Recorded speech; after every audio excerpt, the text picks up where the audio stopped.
Jadi di video kali ini saya akan menjelaskan mengenai gambir.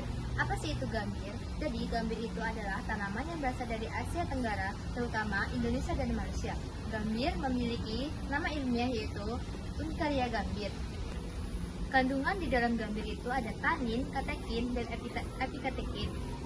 Untuk produk turunan dari gambir akan dijelaskan oleh teman saya. Gambir dapat diolah menjadi produk tinta, di mana senyawa yang digunakan untuk menjadikan tinta ini adalah senyawa tanin dari gambir itu sendiri. Nah, gambir ini warna aslinya berwarna merah, tetapi karena ada penambahan-penambahan yang dibuat untuk menjadi tinta, maka tinta menjadi berwarna hitam atau berwarna biru. Nah, penambahan-penambahan itu akan dijelaskan oleh teman saya. Jadi di sini aku akan menjelaskan tentang bahan tambahan untuk pembuatan tinta dari gambir. Yang pertama ada FeSO4 atau garam besi, dan kedua ada sumber ion besi.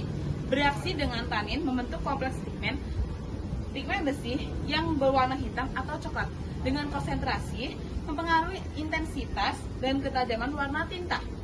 Dan bentuknya dapat digunakan dalam bentuk larutan atau misalnya jenuh atau serbuk yang dilarutkan. Tetapi ada peringatannya, yaitu penggunaan yang berlebihan dapat menyebabkan tinta terlalu asam dan merusak kertas. Selanjutnya ada proses pembuatan tinta dari gambir. Yang pertama ada pengekstraksian gambir.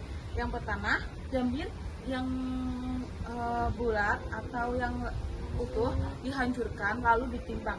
Setelah ditimbang, dicampurkan dengan pelarut etanol dan diaduk hingga homogen.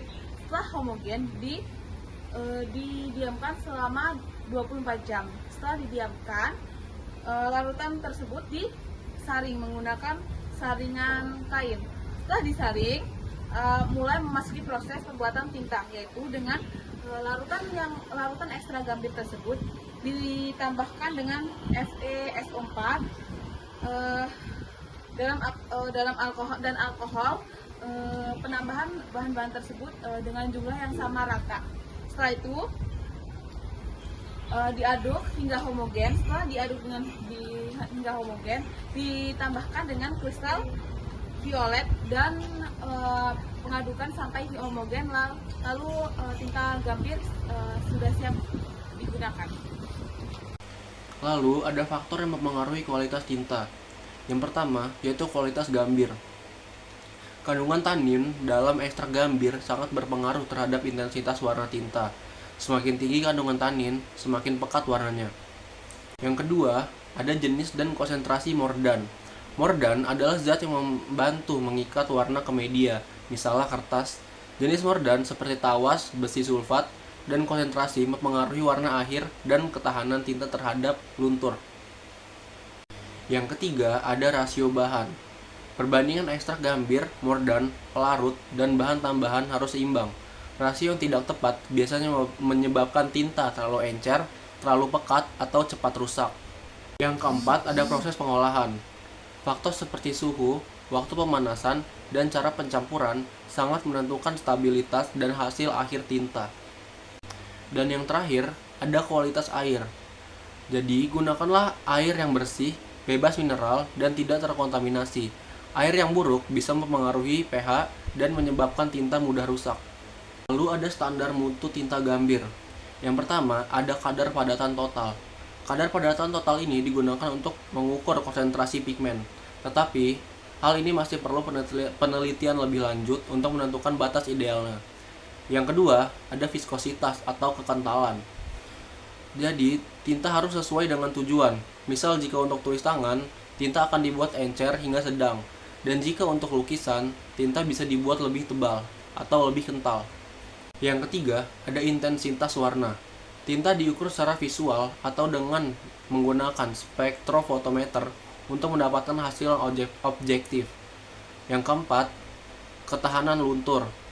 Tinta diuji terhadap air, cahaya, dan juga gesekan. Yang kelima, ada pH tinta. Idealnya, netral atau sedikit asam agar tidak merusak kertas. Tetapi ini masih butuh riset lanjutan. Dan yang keenam, yaitu masa simpan. Tinta yang baik tidak mengendap, tidak berjamur, dan tidak berubah warna secara signifikan. Setidaknya dalam waktu tertentu, misal antara 6 hingga 12 bulan. Dan yang terakhir yaitu keamanan pengguna. Tinta tidak mengandung bahan berbahaya ataupun toksik. Dan juga tinta aman untuk pemakaian jangka panjang, termasuk oleh anak-anak ataupun seniman. Kemudian adanya tantangan dan peluang pengembangan. Yang pertama adalah variasi warna alami, eksplorasi penggunaan warna mordan dan bahan alami untuk menghasilkan spektrum yang lebih luas. Kemudian peningkatan ketahanan, penelitian ini digunakan untuk meningkatkan ketahanan tinta terhadap air dan cahaya. Kemudian skala produksi, pengembangan metode produksi yang efisien untuk memenuhi permintaan pasar dan pemasaran serta edukasi untuk meningkatkan kesadaran akan keunggulan tinta alami. Kesimpulannya adalah gambir memiliki potensi yang besar sebagai bahan dasar warna tinta yang ramah lingkungan. Kemudian penambahan mordan untuk menghasilkan warna yang stabil. Proses pengolahan yang tepat dan standar mutu yang jelas diperlukan untuk menghasilkan tinta gambir yang berkualitas. Kemudian, pengembangan alternatif yang lebih lanjut diperlukan untuk memaksimalkan potensi gambir sebagai alternatif bahan sintetis atau tinta sintetis.